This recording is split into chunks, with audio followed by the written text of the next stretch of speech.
আচ্ছা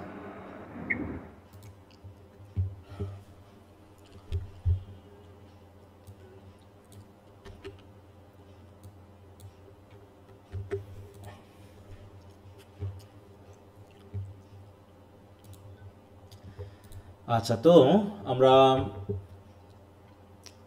একটু আগে ক্লাস নিতে বাধ্য হচ্ছে। আমরা বেশ 6টার দিকে, 6:30টার সময় গাড়ি আর কি, 6:30টার গাড়িতে যেতে হবে।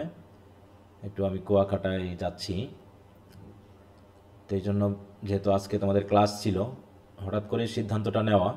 তা নাহলে আজকে সকালে ক্লাসটা নিয়ে নিতাম। আসলে ওইটা হঠাৎ করে সিদ্ধান্ত নেওয়ার কারণে এটা হচ্ছে, যেহেতু আমাদের আগামীকাল টেস্ট নেওয়ার কথা আছে, আর এই সপ্তাহের পড়া যেহেতু আজকে শেষের দিকে, তো এখন ক্লাসটা মিস করতে চাচ্ছিলাম না, তাই একটু নিয়ে নিচ্ছি। অনেকে হয়তো যুক্ত হতে পারবে না, তারপরে যারা যুক্ত হতে পেরেছো ধন্যবাদ। তো গতকালকে আমরা mainly history of the emergency of Indian বাংলাদেশের প্রথম 5টা চ্যাপ্টারের উপর একটা টেস্ট নিয়েছিলাম, আশা করি সবাই দিয়েছো। আর আগামীকাল আমাদের পরীক্ষা থাকবে হচ্ছে report, press release, memo, notice, এইগুলোর উপর, তাই না? এগুলোর পার্ট সি পর্যন্ত কোশ্চেন থাকবে, এটা আগেই বলেছি। আর এটা হচ্ছে আমাদের 4th উইকের পড়া, তাই না? 4th উইকের পড়া। আর এর ভিতরে আমাদের 3টা টপিক আলোচনা করা হয়েছে গত ক্লাস পর্যন্ত। রিপোর্ট, প্রেস রিলিজ এবং নোটিশ পর্যন্ত মনে হয় আমরা আলোচনা করেছি। আর মেমো যেটা আছে এটাতে খুব একটা বেশি কিছু নাই, অল্প একটু আলোচনা, জাস্ট এর ফরম্যাটটা জানতে হবে আর এটা কি এবং কি কাজে লাগে, এই বিষয়টুকু জানলেই হয়ে যাবে। বেশি কোশ্চেন এখানেও নেই, এই জন্য যেহেতু ছোট টপিক, জাস্ট আধা ঘন্টা আলোচনা করলেই বিষয়টা হয়ে যায়। এখন তোমরা যেহেতু ক্লাসগুলো দেখেছো, তাহলে আশা করি সবগুলোই তোমরা বুঝে গেছো। এখন বাকিটা তোমাদের যদি কোনো প্রবলেম থাকে সেটা নিয়ে আমরা একটু কথা বলতে পারি। হ্যাঁ, তার আগে আমি একটু ওভারঅল আলোচনা করে নিই মেমোটা কি। আমরা নোটিশটা তো আলোচনা করছি গতকাল ক্লাসে, তাই না? নোটিশ আলোচনা করা হয়েছিল না? হুম। জি স্যার। আচ্ছা, তো আমরা আগে মেমোটা আলোচনা করি, তারপর যদি কারো অন্যান্য বিষয়গুলো নিয়ে সমস্যা থাকে সেগুলো নিয়েও আমরা একটু কথা বলে নিব আজকে, যাতে তোমরা কালকে পরীক্ষাটা দিতে পারো। হুম। আচ্ছা, তো মেমোর ফরম্যাটটাও দেখেছো তোমরা নিশ্চয়ই, যে মেমো আসলে কিভাবে লিখতে হয়।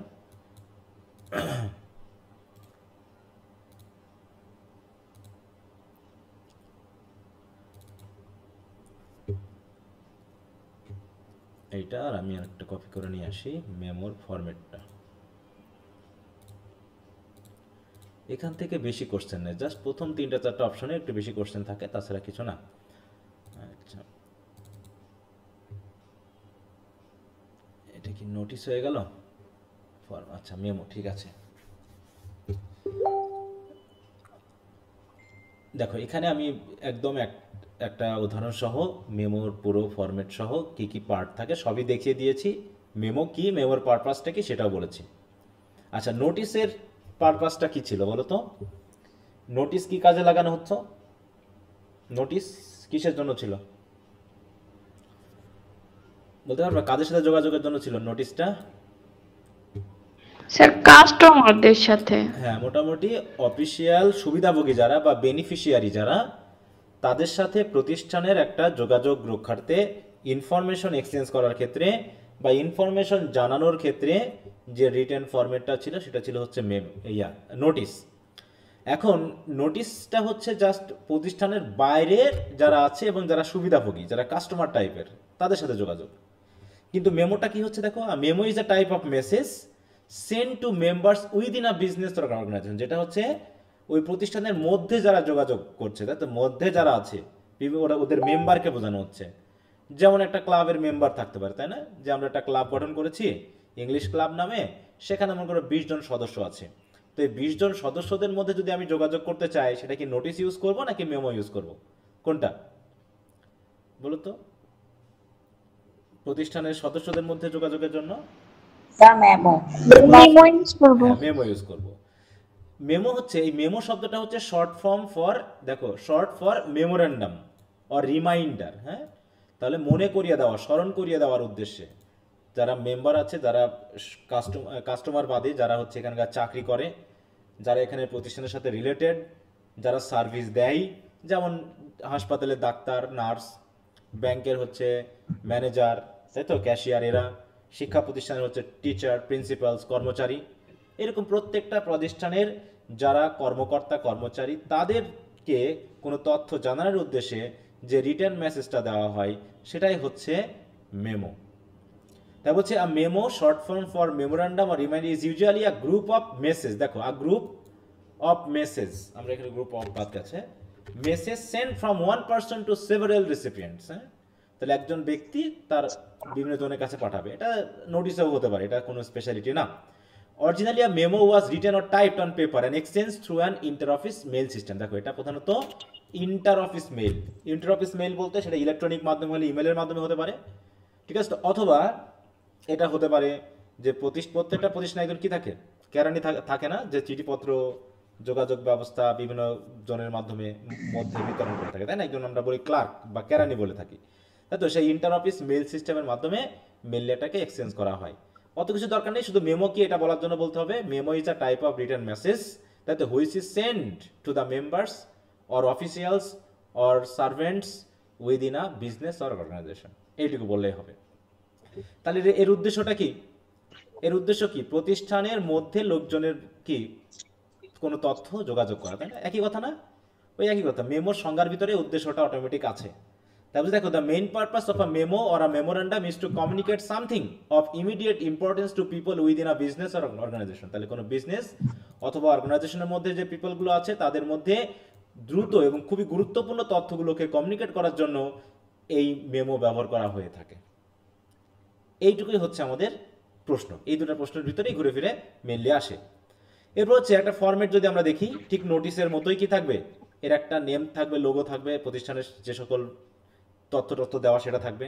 তারপরে মেমো বলে এই যে লেখাটা, এই লেখাটা উপরে মেমোরান্ডাম বা মেমো কথাটা নোটিশে যেমন আমরা লিখেছিলাম বোল্ড করে, ওরকম একটু লিখে দিব। এইখানে একটু পার্থক্যটা হচ্ছে, যেমন নোটিশে আমরা কিন্তু এখানে কার কাছে পাঠাচ্ছি কি পাঠাচ্ছি এরকম কিন্তু লেখা ছিল না, কারণ ওটা অফিসিয়াল ডকুমেন্ট হিসাবে কাস্টমারের সাথে সম্পর্ক। কিন্তু যখন প্রতিষ্ঠানের অর্গানাইজেশনের মধ্যেই বা প্রতিষ্ঠানের মধ্যেই যখন কর্মকর্তাদের মধ্যে যোগাযোগ ব্যবস্থা হবে তখন স্পেসিফিক থাকতে হবে, তাই না, যে আমি কার জন্য দিচ্ছি, এটা কি সকল কর্মকর্তার জন্য নাকি শুধু একজন ব্যক্তির জন্য, একজন ঝাড়ুদারের জন্য, একজন টিচারের জন্য, একজন কেরানির জন্য, এরকম করে কিন্তু আমাকে কি কি করতে হবে, মোটামুটি এখানে স্পেসিফিক করতে হবে যে আমি কাকে দিচ্ছি, ঠিক ইমেল বা লেটারের মতো, ফর্ম, তারপর হচ্ছে কার কাছ থেকে যাচ্ছে, তাই তো, তারপরে কত তারিখে আমি দিচ্ছি, এবং এখানে একটা রেফারেন্স থাকতে হবে। এই রেফারেন্সটা তুমি তোমার মতো করে যা খুশি একটা লিখে দিবা, ABCD EFG ইত্যাদি ইত্যাদি। যে তোমার প্রতিষ্ঠানকে মনে করো সংক্ষেপে লিখলা, তাই তো, প্রতিষ্ঠানের নাম লিখলাম MGC, যেমন আমার প্রতিষ্ঠানের নাম হচ্ছে মেহেরপুর সরকারি কলেজ, আমি লিখলাম MGC, তারপরে কত তারিখ মানে কোন মাসের এটা, তারপরে কত সাল এবং কত তারিখ বা ওই ওই মাসের কততম লেটার, এরকম একটা নাম্বার দিয়ে একটা রেফারেন্স বানিয়ে ফেলবা। এই রেফারেন্স নিয়ে কোনো সমস্যা না, এটা এক্সাক্ট না হলেও চলবে, জাস্ট তুমি জানাবা যে এখানে একটা রেফারেন্স নামে কিছু একটা ব্যবহার করা হয়, জাস্ট একটা ডেমো। এই ডেমোতে এক্সাক্টনেসের দরকার নেই, কিন্তু তুমি ফরম্যাটটা ঠিক মতো জানো কিনা সেটা যেন আমরা দেখতে পাই, ঠিক আছে তো। এইটা তাহলে নোটিসে কি সাবজেক্ট ছিল কোনো না টাইটেল ছিল নোটিসে, বলো তো, নোটিসে সাবজেক্ট ইউজ করা হয় না টাইটেল ইউজ করা হয়, বলতে পারবা? টাইটেল বা হেডিং ইউজ করা হয়, কিন্তু এখানে দেখো সাবজেক্ট থাকতে হবে, ঠিক অ্যাপ্লিকেশনের মতো এখানে সাবজেক্ট থাকবে যে কি উদ্দেশ্যে লেখা হচ্ছে, তারপরে বডিতে মূল মেসেজটা থাকবে, তারপরে হচ্ছে যে মেসেজটা দিচ্ছে প্রতিষ্ঠান প্রধান তার নাম, সিগনেচার, ডেজিগনেশন সহ এটা এখানে দিতে হবে। তাহলে এই হলো আমাদের মেমোর মূল ব্যাপারটা। তাহলে এখানে কি বলছে দেখো, প্রথমে আমার প্রতিষ্ঠানের নাম, এখানে কি বলছে দেখো, suppose you are the head of the department of English, now write a memo to all the teachers asking them to be punctual and regular in taking classes. Class নিতে যাতে তারা পাংচুয়াল হয়, রেগুলার হয়, এই জন্য তাদের কাছে একটা মেমো লেখো। তাহলে টিচাররা কি প্রতিষ্ঠানের বাইরের কেউ না প্রতিষ্ঠানের মধ্যের, মূলত টিচারেরা প্রতিষ্ঠানের মধ্যে, এই জন্য কিন্তু আমাকে মেমো লিখতে হচ্ছে। আর যদি প্রতিষ্ঠানের বাইরে যোগাযোগ করার চেষ্টা করতাম স্টুডেন্টদের সাথে, তখন কি লিখতাম, মেমো লিখতাম না নোটিশ লিখতাম? নোটিশ। তো দেখো এখানে মেমোরান্ডাম বা মেমো আমি সংক্ষেপে লিখি বা ফুল লিখে এভাবে লিখবো। তারপর কার কাছে হচ্ছে, টু অল দ্য টিচার্স, সকল টিচারের কাছে। তারপরে কি, ফ্রম কার কাছ থেকে, যে হেড অফ দ্য ডিপার্টমেন্ট তার কাছ থেকে, ডেট কত তারিখে, এবং রেফারেন্স, এই যে এরকম ভাবে তুমি একটা রেফারেন্স বানিয়ে দিবা যে 2024, এখন মাস চলতেছে মনে করো এপ্রিলের 1 তারিখ বা 2 তারিখ, এভাবে করে দিয়ে, মানে যাতে আমরা রেফারেন্স মানে বুঝতে পারা যায়, অফিসিয়াল একটা রেকর্ডের একটা নাম হচ্ছে রেফারেন্স। এখানে ভুল কম ভুল বেশি এখানে ওরকম ব্যাপার না। তারপর সাবজেক্ট কি, এখানে বলেই দেওয়া হবে সাবজেক্ট কি কি কি করার জন্য, to be punctual and regular in taking classes, তাই না? দেখো being punctual and regular in taking classes, এটা হচ্ছে আমাদের সাবজেক্ট। এইবার আমি মূল বডিতে আমার মেসেজটা লিখে দিব যে আসলে আমি কি বলতে চাচ্ছি তাদেরকে। যেমন এখানে কি বলেছি যে I trust this memo finds you well, আশা করি সবাই ভালো আছেন, মানে এই মেমোটা আপনাদেরকে সবাইকে সুস্থভাবেই পাবে। As we embark on another academic term, যেহেতু আমরা আরেকটা একাডেমিক বছরে যাচ্ছি, I would like to emphasize the importance of punctuality and regularity in taking classes within our esteemed department of English. আমরা যেন আমাদের কি সুনামধন্য ইংরেজি বিভাগের ক্লাসগুলো নিয়মিতভাবে এবং সময় মতো নেওয়া হয়, এই গুরুত্বটা আমি আপনাদেরকে বলতে চাচ্ছি, এমফাসাইজ করতে চাচ্ছি।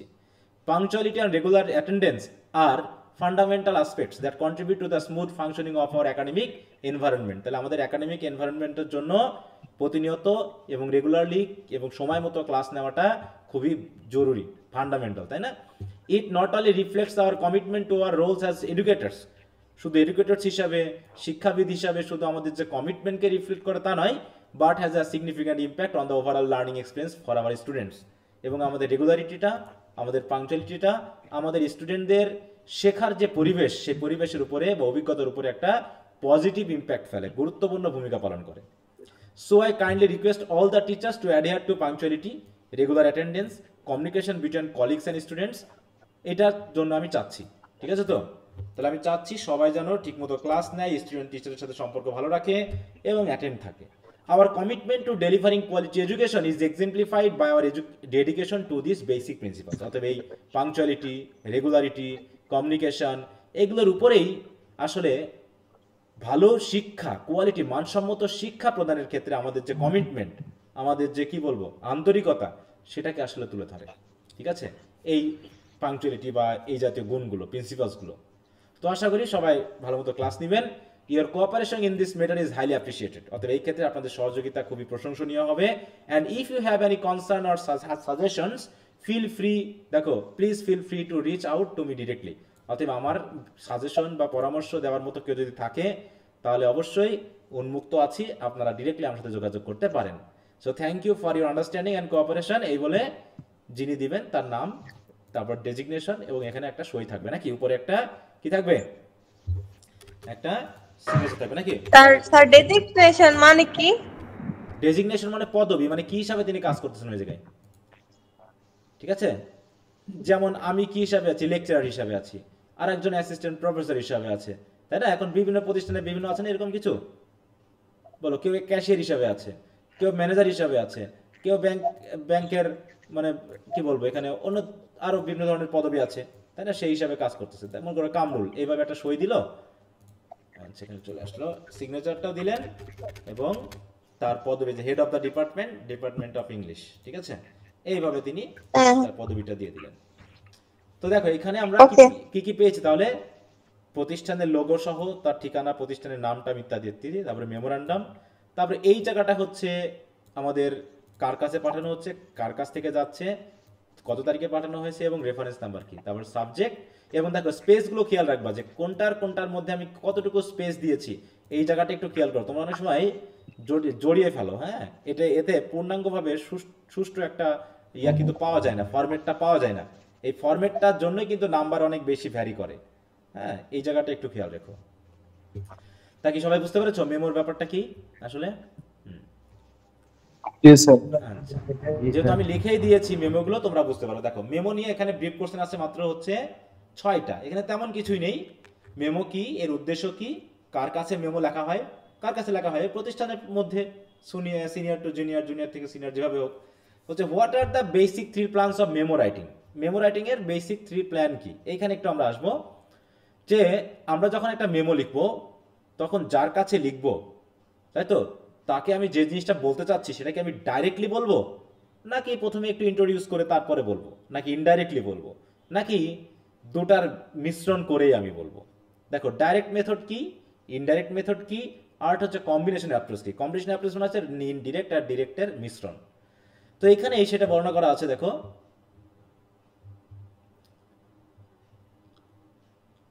মেমোর ফরম্যাটটা তো আমি দিয়ে দিচ্ছি, ওটা একটু খেয়াল রাখো। এই যে বেসিক 3 প্ল্যানস, হ্যাঁ, write down the basic 3 plans of memo writing.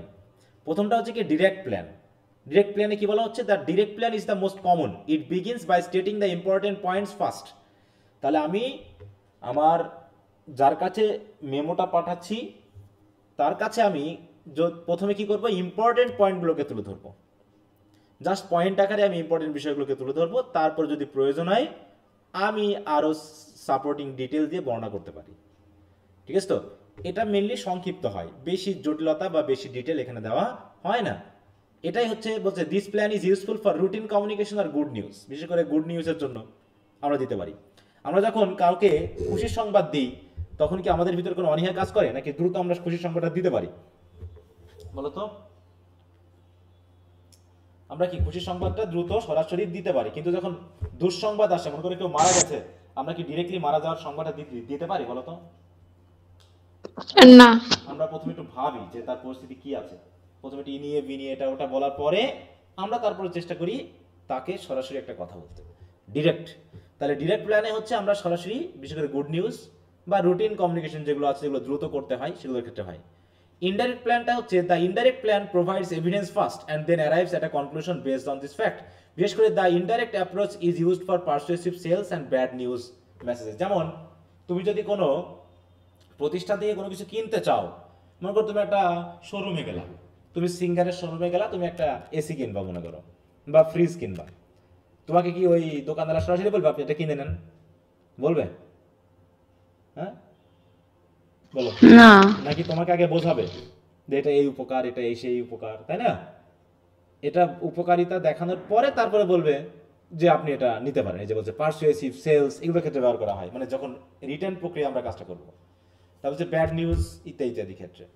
Combination approach, combination approach কি? এই দুটো অ্যাপ্রোচের একটা কম্বাইন্ড রূপ। এগুলো আসলে প্র্যাকটিক্যালি না করা পর্যন্ত মানে একদম আমি হয়তো সেন্সটাই বুঝতেছি না যে আমরা মেমোটা আসলে কখন এবার কি কাজ ইউজ করে থাকি। হ্যাঁ, যেমন মনে করো এমনটা হলো যে আমি একটু একটা মেমোর রাইটিং ওদের বই থেকেই দেখাই।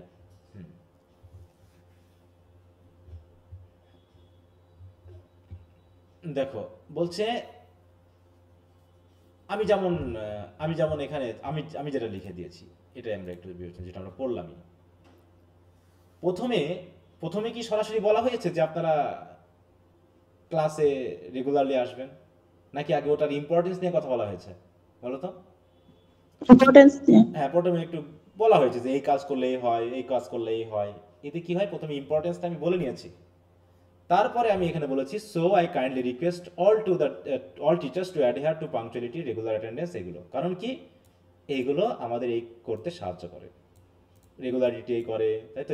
রেগুলারিটি এই করে সেই করে, পরিবেশ ভালো রাখে, স্টুডেন্টদের শেখাতে সাহায্য করে। সুতরাং আমরা চেষ্টা করবো সবাই মিলে রেগুলার হওয়া। তাহলে এটা হচ্ছে কি আমাদের ইনডাইরেক্ট প্ল্যান। এটা কি ডাইরেক্ট প্ল্যান না ইনডাইরেক্ট প্ল্যান বলুন তো? ইনডাইরেক্ট। ইনডাইরেক্ট, হ্যাঁ ইনডাইরেক্ট প্ল্যান।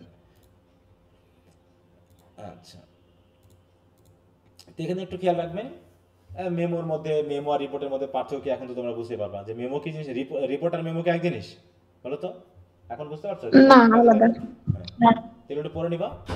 এবার বলতেছে what is the 4 point plan of memo writing. তাহলে মেমো রাইটিং এর জন্য আমাদের কিছু প্ল্যান থাকতে হবে যে আমি মেমোতে কি করব। The 4 point plan for structuring all business documents is also applicable to memos. তাহলে মূল কথা হলো এই যে 4 যে পয়েন্ট প্ল্যান, এটা সকল বিজনেস ডকুমেন্টের ক্ষেত্রেই প্রযোজ্য। তো এই পয়েন্টটা মেমোর ক্ষেত্রে প্রযোজ্য। তাহলে মেমোতে প্রথমে কি করতে হয়, প্রথমে একটা ইন্ট্রোডাকশন দিতে হবে, তাই না? প্রত্যেকটা লেখারই ইন্ট্রোডাকশন নেই বলো তো?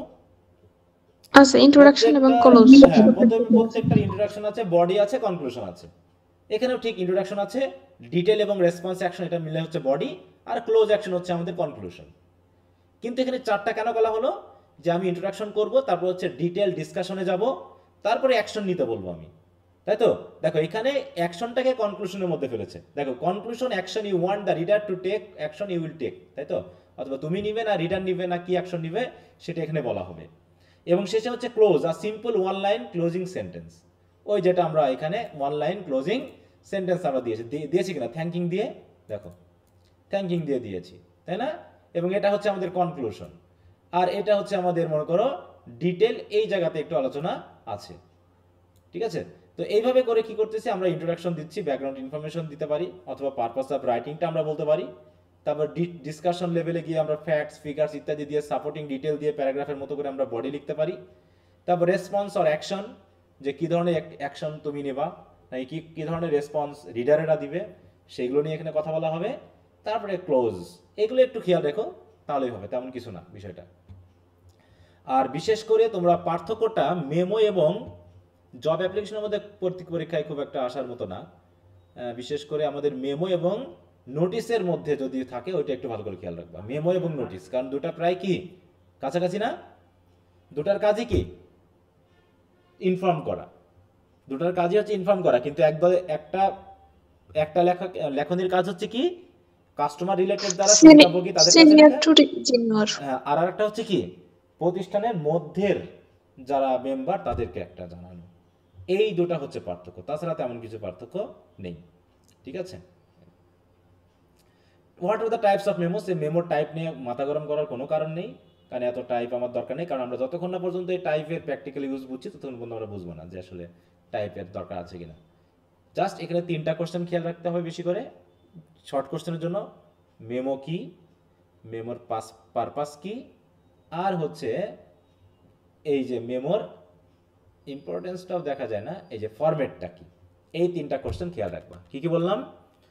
মেমো কি, মেমোর অবজেক্টিভ বা পারপাস কি, আর মেমোর যদি ফরম্যাট চাই কখনো পরীক্ষাতে, যে একটা শর্ট কোশ্চেনে ফরম্যাট চাইতে পারে। এই হচ্ছে আমাদের 3টা বেসিক কোশ্চেন মেমো নিয়ে।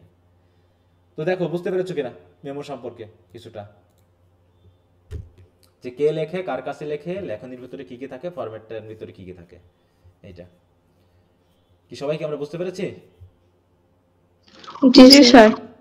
আচ্ছা, এমনিতে কারো কি কোনো প্রবলেম থাকলে একটু বলতে পারো 2-1 মিনিটে।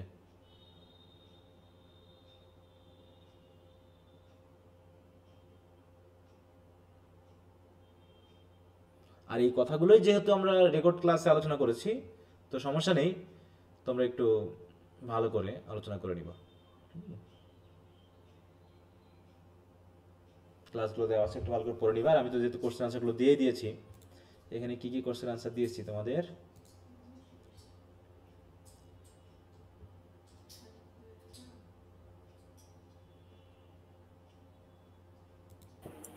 স্যার আমাদের পার্ট 3 জন্য যে কোশ্চেনগুলো দিয়েছেন এগুলা কি আমরা মুখস্থ করে ফেলবো? একদম মানে কি মুখস্থ করার আগে ভালো করে ফরম্যাটটা বুঝে নিবা, যাতে আনকমন পাইলে একটু লিখতে পারো। ঠিক আছে তো? পার্ট 3 গুলা। হ্যাঁ, পার্ট সি এর কথাই বলতেছি। হ্যাঁ, পার্ট সি এর কথা স্যার বলতেছি। পার্ট সি এখন আচ্ছা, তোমার কথা বুঝতে পারলাম না, আবার বলো তো।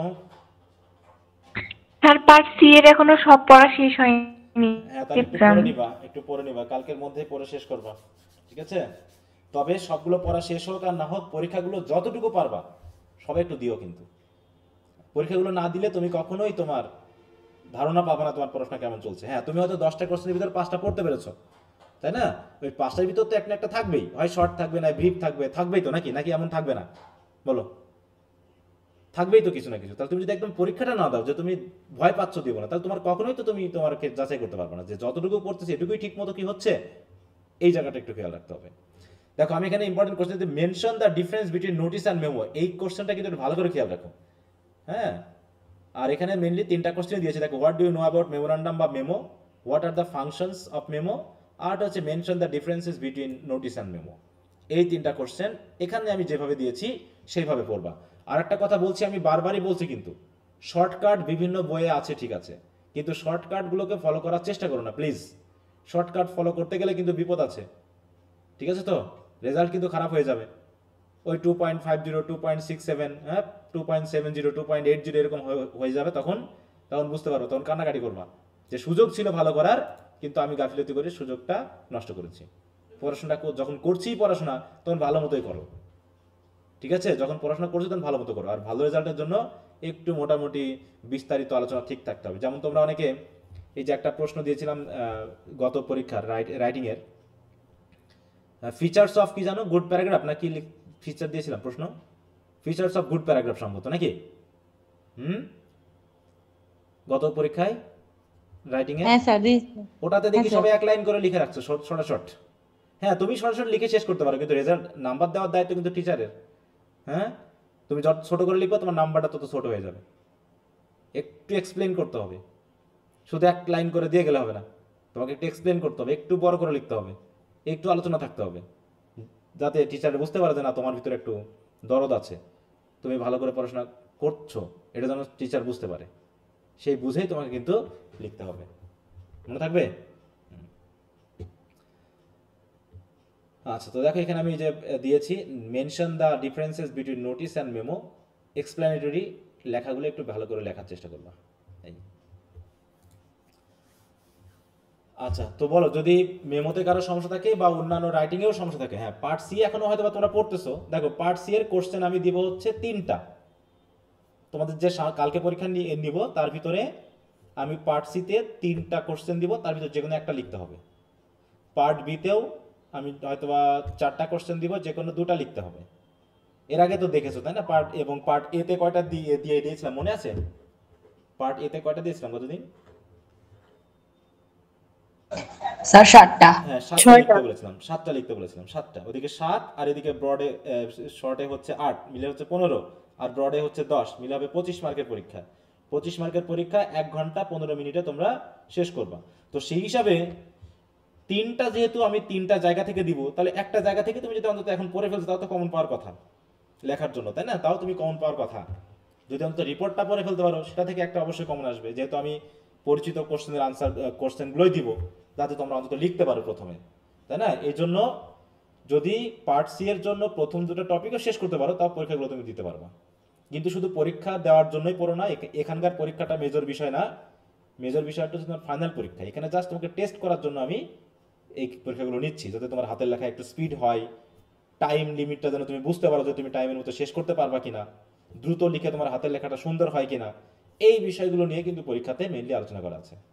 বা পরীক্ষাগুলো এই জন্য আমি বেশি করে নিচ্ছি। এখানে নাম্বার পাওয়ার জন্য তাড়াহুড়ো করো না, যে তুমি নকল টকল করে নাম্বার পেতে যাচ্ছ, এটা দিয়ে খুব একটা উপকার হবে না, ঠিক আছে? তারপর তুমি নাম্বার পাও আর না পাও, তুমি যা জানেছো, যতটুকু পড়েছো, সেটুকুই একটু পরীক্ষা দেওয়ার চেষ্টা করো। আর আমি যেহেতু খাতাগুলো চেক করতেছি ধারাবাহিকভাবে, অনেকে খাতাগুলো এলোমেলো দিচ্ছে। আর একটা বিষয় একটু বলে রাখি, খাতাগুলো দয়া করে আমি বারবারই বলে দিই যে তোমরা অবশ্যই বড় খাতায় লিখবা, দাগ টানা খাতায় লিখবা না।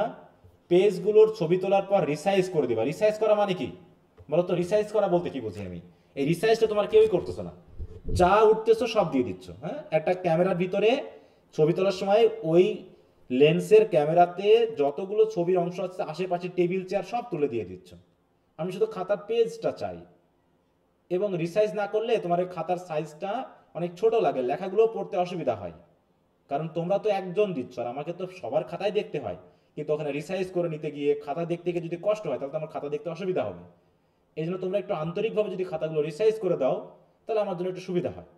আর একটা হচ্ছে কেউ কেউ খাতা কোনোটা ডান দিকে উল্টা, কোনোটা বাম দিকে, কোনোটার মাথা নিচের দিকে এলোমেলো করে দিচ্ছ। আমাকে আবার ওটাকে সাইজ করে তারপরে নিয়ে তারপর দেখতে হচ্ছে। এতে যেহেতু অনলাইনে খাতাগুলো দেখতে হয়, নেটওয়ার্কের ঝামেলা হলে খুবই ঝামেলা হয়। দেখা যাচ্ছে একটা খাতা দেখতে গিয়ে আমার অনেক সময় নষ্ট হচ্ছে। এর এর জন্য বলছি কি, খাতাটা যখন ছবি তুলবা, ছবি তোলার পরেই শুধু পেজটুকুকে রিসাইজ করে রাখবা, বাকি আশেপাশে যে সকল ফাঁকা জায়গা আছে ওগুলোকে কেটে দিবা, দিয়ে রিসাইজ করে নিয়ে তারপরে একটু সোজা করে জমা দিবা। মাথাটা যেন পায়ের নিচে উল্টা না হয়ে যায়, কোনোটা ডান দিকে বাঁকিয়ে দিচ্ছ, কোনোটা বাম দিকে বাঁকিয়ে দিচ্ছ, কোনোটার মাথা উপরে, কোনোটা মাথা নিচে, এরকম করে এলোমেলো করে যে যা খুশি তাই দিচ্ছ। একটু আন্তরিক হও না। আমার প্রতি আন্তরিকতা দেখালে তোমার জীবনের প্রতি আন্তরিকতা দেখানো হবে। আর যদি তুমি মনে করো যা রে স্যার দেখলে দেখবে, না দেখলে না দেখবে, তাহলে বুঝে নিবা যে তোমার এই অভ্যাসটা আর সারা জীবন থাকবে। তোমার কর্মক্ষেত্রে গিয়েও তোমার এটাই প্রতিফলিত হবে। এবং তখন তুমি এই ব্যাপারটা কিন্তু সবাই বুঝতে পারে। সবাইকে পাগল ভেবো না। আমরা আমাদের বাঙালিদের একটা বড় স্বভাব হলো, বা মানুষ জাতির স্বভাব হলো, আমার নিজেকে ছাড়া সবাইকে পাগল মনে করা। হ্যাঁ, সবাই আমরা নিজেকে ছাড়া বাকিদেরকে পাগল মনে করি। এই জন্য তোমরা যা খুশি তাই করে ফেলো, যে অন্যেরা মনে হয় বুঝবে না। কারণ তুমি যেমন অন্যকে বুঝতেছো, ভেবে নিতে হবে তোমাকেও কেউ অন্যেরা বুঝতেছে। হ্যাঁ, তো একটু আন্তরিক হবা আশা করি। আচ্ছা, তো বলো তাহলে মেমো নিয়ে কথা বললাম। মেমো নিয়ে যদি কারো আপত্তি থাকে বলো। তারপর যদি মেমো নিয়ে সমস্যা থাকে, বা আগেরগুলো যেগুলো পড়ানো হয়েছে সেগুলো নিয়েও যদি সমস্যা থাকে একটু বলো। যে কোশ্চেন পড়তে গিয়ে একটু সমস্যায় পড়েছো বা বুঝতে পারোনি, এমন কিছু থাকলে একটু বলো। হাত তোলো আগে, যদি কারো সমস্যা থাকে বলো।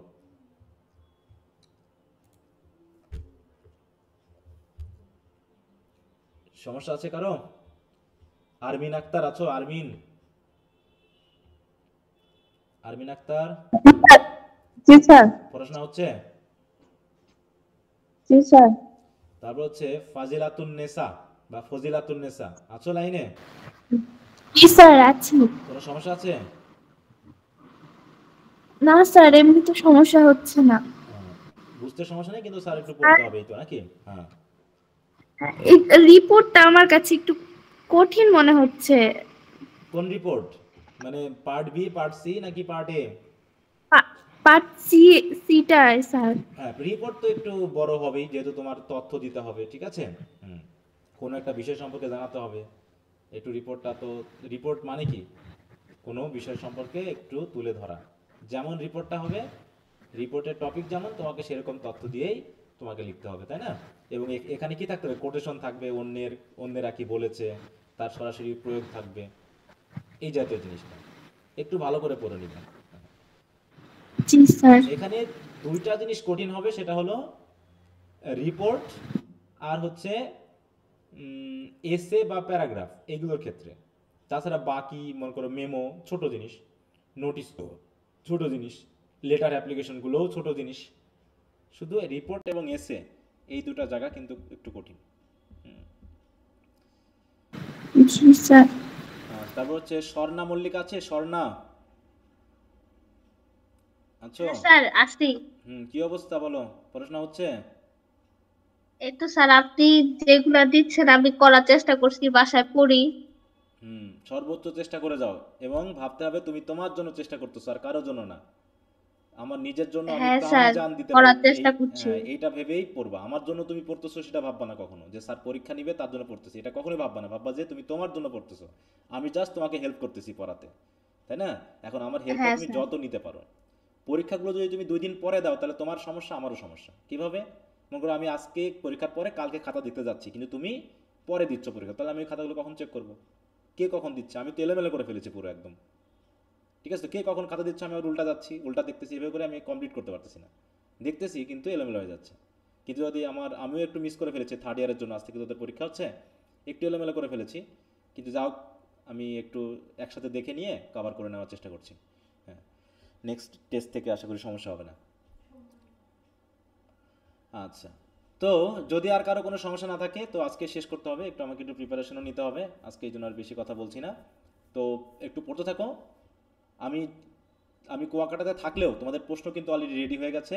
আমি ঠিক আগামীকাল সন্ধ্যায় তোমাদের প্রশ্নটা আমি শেয়ার করে দিব, তোমরা একটু পরীক্ষাটা দিয়ে নিবা, ঠিক আছে? আচ্ছা, তো ঠিক আছে, তো সবাই ভালো থাকো। আজকে এ পর্যন্তই, যুক্ত হওয়ার জন্য ধন্যবাদ। ওকে, বাই।